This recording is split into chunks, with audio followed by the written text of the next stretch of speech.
మీకు ఈ వీడియో నచ్చితే వీడియో క్లిక్ చేసి ఛానల్ని సబ్స్క్రైబ్ చేసుకోండి. కౌశిక్‌కి కేదార్ దాత్రి వదిన మేము వెళ్ళి అన్నయ్యని తీసుకొస్తాం, అన్నయ్యని కార్ని తీసుకొస్తాం అని దాత్రి చెప్తూ ఉంటే, ఓకే జగదాత్రి, ఏదైనా అవసరం ఉంటే నాకు ఫోన్ చేయండి అని కౌశికి అంటుంది. పోలీసులతో సహా ఇక కేదార్ దాత్రి బయటకు వస్తారు. సార్, మేము 1 అవర్లో యాక్సిడెంట్ ఎవరు చేశారో మొత్తం డీటెయిల్స్ తెలుసుకొని మీకు చెప్పేస్తాం అని దాత్రి అంటుంది. కావాలంటే సాధు నాయక్ గారికి ఫోన్ చేయండి అని దాత్రి అంటుంది. ఓకే మేడం, మీరు సాధు నాయక్ గారి పేరు చెప్తున్నారు కాబట్టి మీరు 1 అవర్ టైం తీసుకోండి. మీ మీద నమ్మకంతో నేను మీకు సమయం ఇస్తున్నాను. 1 అవర్ తర్వాత మేము మా రూల్స్ని ఫాలో అవుతాం అని పోలీసులు అక్కడి నుంచి వెళ్ళిపోతారు. పద కేదార్, మనం వెంటనే బూచి అన్నయ్య దగ్గరికి వెళ్ళాలి అని బూచికి ఫోన్ చేస్తుంది. ఎక్కడున్నారో లొకేషన్ తెలుసుకొని ఇద్దరు కూడా బయలుదేరి వస్తూ ఉంటారు. ఇక కేదార్ దాత్రి ఇద్దరు బూచి దగ్గరికి వస్తారు. అన్నయ్య, ఏం జరిగిందో చెప్పండి అన్నయ్య అని దాత్రి అడుగుతూ ఉంటుంది. చెప్పాను కదా జగదాత్రి, కార్ని మా ఫ్రెండ్ ఇంటి ముందు పెట్టాను అని బూచి అబద్ధం చెప్తూ ఉంటాడు. చూడన్నయ్య, ఇంట్లో వాళ్ళకి చెప్పినట్లు అబద్ధం కాదు, మాకు నిజం కావాలి అని దాత్రి అడుగుతుంది. లేదు, నేను నిజమే చెప్తున్నాను, మా ఫ్రెండ్ ఇంటి ముందు కారు పెట్టాను, పోయింది అని బూచి మళ్ళీ అదే విధంగా చెప్తూ ఉంటాడు. సరే, కార్ కేసు ఇవ్వండి బావా, మేము వెళ్ళి కార్ తీసుకొచ్చేస్తాం అని కేదార్ అంటాడు. ఇక బూచి అయితే కంగారు పడుతూ ఆలోచిస్తూ ఉంటాడు. చూడండి అన్నయ్య, కార్ కేసు మీ దగ్గర ఉంటే మీరు చెప్పిందే నిజమని పోలీసులైనా నమ్ముతారు. ఇప్పుడు మొన్న డబ్బుల విషయంలో కూడా మీరు అబద్ధం చెప్పారు.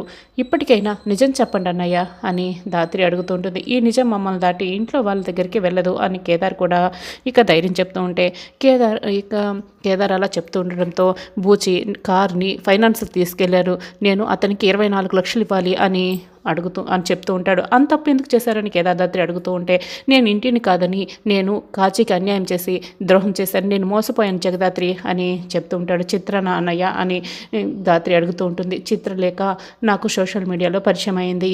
ఒకరోజు సోషల్ మీడియాలో పరిచయం అయ్యి నా ఫోటోకి లైక్ చేసింది. అదేంటి, ఈ అమ్మాయి నా ఫోటోకి లైక్ ఎందుకు చేసింది? నేను కూడా ఒకసారి హాయ్ చెప్పి మాట్లాడతాను అని అలా పరిచయం పెంచుకున్నాను. ఒకరోజు చిత్ర ఉన్నట్లుండి ఏడుస్తూ నాకు ఫోన్ చేసింది. ఇక ఫ్లాష్ బ్యాక్ అంతా కూడా అప్పుడే చూపిస్తూ ఉంటారు. ఏంటి చిత్ర, ఎందుకు ఏడుస్తున్నావు అని బూచి అడుగుతూ ఉంటే, మా నాన్న చెక్ బౌన్స్ అయింది, అర్జెంటుగా 20 లక్షలు కట్టాలి, ఇప్పుడు ఎవరు కూడా డబ్బులు ఇవ్వటం లేదు అని ఏడుస్తూ చెప్తూ ఉంటే, నేను అప్పుడు ఫైనాన్షియల్ పిలిపించి మరి అక్కడికి వెళ్ళి షూరిటీ సంతకం పెట్టాను, 20 లక్షలు అప్పు చేసి మరీ చిత్రకి డబ్బులు ఇచ్చాను. అప్పటి నుంచి మా మధ్య సన్నిహితం పెరిగింది. ఆ తర్వాత మెల్లమెల్లగా చిత్ర 20 లక్షల నుంచి ఇప్పుడు 1 కోటి వరకు వచ్చింది. నన్ను టార్చర్ పెడుతోంది, నన్ను బ్లాక్మెయిల్ కూడా చేస్తోంది. ఎవరికైనా చెప్తాను అంటే ఆ ఫోటోలు సోషల్ మీడియాలోకి వదిలేస్తానని నన్ను బ్లాక్మెయిల్ చేసింది. ఈ విషయం కాచికి తెలిసిందంటే కాచి ప్రాణం కూడా తీసేసుకుంటుంది. ఎవరితోనూ చెప్పుకోలేక, అప్పులు చేయలేక, డబ్బులు దొరక్క ఇదిగో ఇలా బాధపడుతున్నాను అని బూచి బాధపడుతుంటాడు. బావా, నువ్వు బాధపడకు బావా, ఇలాంటి ట్రాప్ కేసులు ఈ మధ్య చాలా ఎక్కువయ్యాయి. ఇప్పుడు చిత్రలేఖ గురించి మాకు నిజం చెప్పేశావు కదా, మేము చూసుకుంటాం. ఆ అమ్మాయి అడ్రస్, ఫోన్ నెంబర్ అన్నీ కూడా మాకు ఇచ్చాయి. ఈ విషయం కాచికి కూడా తెలియకుండా మేము చూసుకుంటాం కదా. ఆ అమ్మాయిని మేము పట్టుకొని పోలీసులకి అప్పచెప్తాం. నువ్వేం బాధపడకు, భయపడకు అని కేదార్ దాత్రి ఇద్దరు కూడా ధైర్యం చెప్తూ ఉంటారు. మాకు తెలిసిన పోలీస్ ఆఫీసర్కి చెప్పి మేము ఎంక్వైరీ చేపించి ఆ చిత్రం పట్టుకుంటాం అని దాత్రి పక్కకు వెళ్తుంది. రమ్యకి వెంటనే ఫోన్ చేసి ఇక ఫోటోలు, లొకేషన్, ఫోన్ నెంబర్లు అన్నీ కూడా పంపిస్తుంది. ఇప్పుడు మా బూచి అన్నయ్య ఫోన్ అన్నీ కూడా ట్యాప్ చేయండి. చిత్రలేఖ ఫోన్ నెంబర్ నుంచి ఇక కాల్ వస్తే మొత్తం కూడా రికార్డ్ చేసి పెట్టండి.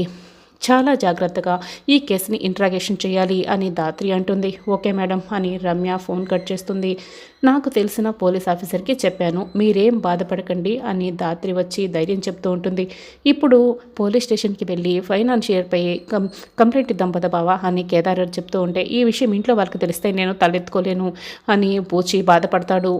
ఇంట్లో వాళ్ళకి ఎవరికి కూడా తెలియదు, పదబావ వెళ్దాం అని కేదార్ చెప్తాడు.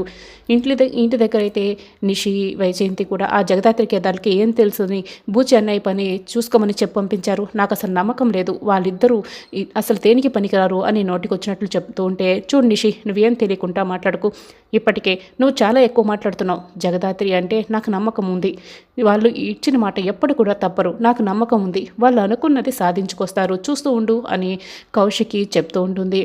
అయినా కాచి ఇలా అంటున్నానని నువ్వు బాధపడకు, అయినా చేత కానప్పుడు ఎందుకు బూచి అన్నయ్యకి ఇలాంటివన్నీ ఇస్తూ ఉంటారు, కావాలనుకున్నప్పుడు కొంచెం జాగ్రత్తగా ఉండాలి కదా, నాకేం నచ్చడం లేదు అని నిషి చెప్తూ ఉంటే, కాచి అయితే ఆ మాటలు విని చాలా బాధపడుతుంటుంది. చూడు నిషి, అసలు నీ విషయం నువ్వు తెలుసుకోకుండా మాట్లాడుకో, అది పొరపాటున జరిగిందో కావాలని జరిగిందో తెలియదు కదా, నువ్వు నోటికొచ్చినట్లు ఎందుకు మాట్లాడుతున్నావు?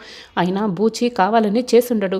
చూస్తూ ఉండు, జగదాత్రి వాళ్ళు బూచిని కార్ని తీసుకొస్తారు అని కౌశికి అంటుంది. అప్పుడే బూచిని కార్ని తీసుకొని దాత్రి కేదార్లు లోపలికి వస్తూ ఉంటారు. చూసావా నుషి, నా నమ్మకం కారుని బూచిని జగదాత్రి వాళ్ళు తీసుకొస్తున్నారు అని చెప్తూ ఉంటే, బూచి ఎలా ఉన్నావు, నీకేం కాలేదు కదా, నాకెంత భయమైందో తెలుసా అని కాచి ఇక కంగారు పడుతూ చెప్తూ ఉంటే, అసలు ఏమైంది అని కౌశికి అడుగుతూ ఉంటుంది. బూచి అన్నయ్య ఫ్రెండ్ ఇంటి దగ్గర ఫోన్ మాట్లాడుతూ కార్ని పార్క్ చేశారంట. అన్నయ్య ఫోన్ మాట్లాడుతూ ఉంటే ఒక దొంగ కార్ని దొంగతనం చేసి కార్ని చాలా స్పీడ్గా తీసుకెళ్ళి ఇక యాక్సిడెంట్ చేశాడంట అని అబద్ధం చెప్తూ ఉంటుంది దాత్రి. వాడిని పోలీసులు అరెస్ట్ చేశారక్క. కార్ని షోరూమ్కి తీసుకెళ్ళారు రిపేర్ కోసం. కాసేపట్లో కార్ని రెడీ చేసి తీసుకొస్తారని కేదార్ అంటాడు. సారీ మామయ్య గారు, నా నిర్లక్ష్యం వల్ల కార్ని నేను సరిగా చూసుకోలేకపోయాను, నన్ను క్షమించండి అని బూచి చెప్తూ ఉంటాడు. పర్వాలేదులే బూచి, ఇంకోసారి ఇలాంటి పని చేయకు, జాగ్రత్తగా ఉండు అని సుధాకర్ చెప్తాడు. నా వల్ల చాలా పెద్ద తప్పు జరిగిపోయింది. ఈ ఒక్కసారి నేను బయటపడిపోతే ఇంకెప్పుడు కూడా ఇలాంటి నిర్లక్ష్యం తప్పుడు పనులు నేను చేయను, చాలా జాగ్రత్తగా ఉంటాను అని బూచి చెప్తూ ఉంటాడు. ఏందలుడు, నువ్వేదో తప్పు పని చేసినట్లు అలా మాట్లాడుతున్నావు?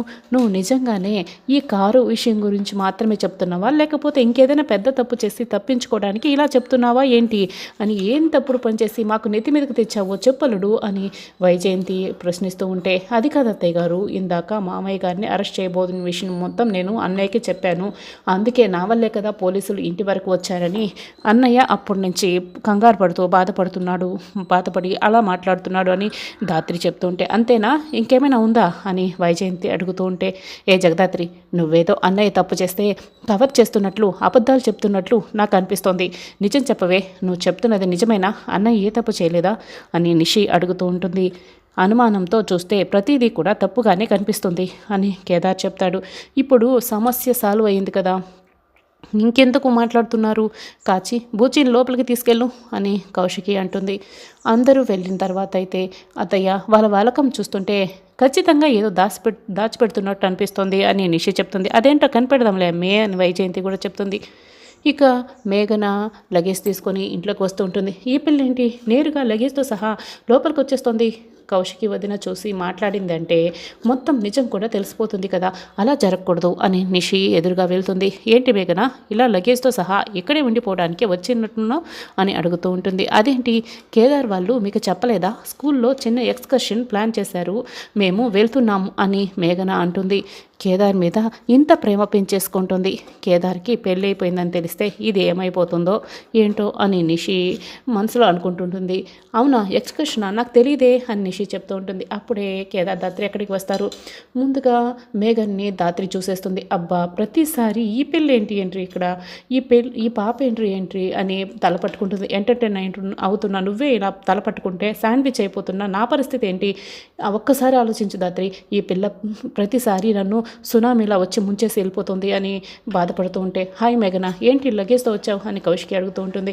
మేము ఎక్స్కర్షన్కి వెళ్తున్నాం కదా, అయినా కేదార్ దాత్రి వాళ్ళు మీకు చెప్పనట్లున్నారులే, అయినా ఈ జగదాత్రి ఎప్పుడు కూడా కేదార్ చుట్టే తిరుగుతూ ప్రొఫెషనల్ లైఫ్ గురించి అస్సలు పట్టించుకోవటం లేదు. అయినా కూడా వీళ్ళిద్దరూ బంధువులు కదా, అందుకే కేదార్ తన వర్క్ని అంతా చేస్తూ ఆ క్రెడిట్ అంతా కూడా జగదాత్రికి ఇచ్చేస్తున్నట్లున్నాడు అని మేఘన దాత్రి గురించి తక్కువ చేసి మాట్లాడుతుండటంతో, చూడు మేఘన, నా పర్సనల్ లైఫ్ గురించి ఏమన్నా మాట్లాడు, కానీ మా ప్రొఫెషనల్ లైఫ్ గురించి, అందులోనూ జగదాత్రి ప్రొఫెషనల్ లైఫ్ గురించి నువ్వు ఇష్టం వచ్చినట్లు నోటుకు వచ్చినట్టు మాట్లాడవద్దు, అస్సలు నాకు నచ్చదు అని కేదార్ చాలా సీరియస్గా వార్నింగ్ ఇస్తూ ఉంటాడు. పోనీలే కేదార్ అని దాత్రి అయితే సర్ది చెప్తుంది. ఏదో చదువుతో మాట్లాడేశాను, ఐఎమ్ సారీ అని మేఘన అంటుంది. సరే, ఇక నువ్వు వెయిట్ చేస్తూ ఉండు, మేము లగేజ్ సర్దుకొని వస్తాం అని కేదార్ దాత్రి ఇద్దరు కూడా ఇక పై గదిలోకి వెళ్తారు. ఇక మేఘన నిషితో మాట్లాడుతూ ఉంటుంది. నిషికి ఫోన్ కాల్ వస్తుంది. నిషి పక్కకు వెళ్తుంది. దాత్రి బట్టలు సర్దుతూ, ఏంటి అయ్యగారికి ఇంకా కోపం తగ్గలేదా అని దాత్రి అడుగుతుంటుంది. లేకపోతే నువ్వు సీనియర్ అయిన చూడకుండా నోటికి ఎంత వస్తే అంట మాట్లాడుతుందా, అయినా తను అట్లా మాట్లాడుతుంటే నువ్వు అసలు ఏమి మాట్లాడడం ఏంటి దాత్రి అని కేదార్ మేఘనపై కోపం చూపిస్తూ ఉంటాడు. ఆయన నన్ను ఎవరైనా ఏమైనా అంటే వాళ్ళ నోరు మోయించడానికి నా భర్త ఉన్నాడు కదా, మీరున్నారు కదా అని ధాత్రి చెప్తుంది. ఓ అని ఇద్దరు మాట్లాడుకుంటూ ఇక బ్యాగ్ సర్దుతూ ఉంటారు. కేదార్ వాళ్ళ గది పైనే కదా అని నేరుగా మేఘన ధాత్రి కేదార్ గది దగ్గరికి వస్తుంది. నువ్వేంటి ఇక్కడ అని మేఘన ధాత్రిని చూసి షాక్ అడుగుతూ ఉంటే, నేను కేదార్ కోసం వచ్చాను, నువ్వెందుకు వచ్చావు, అయినా నీకేంటి కేదార్తో పని అని ధాత్రి అడుగుతూ ఉంటుంది.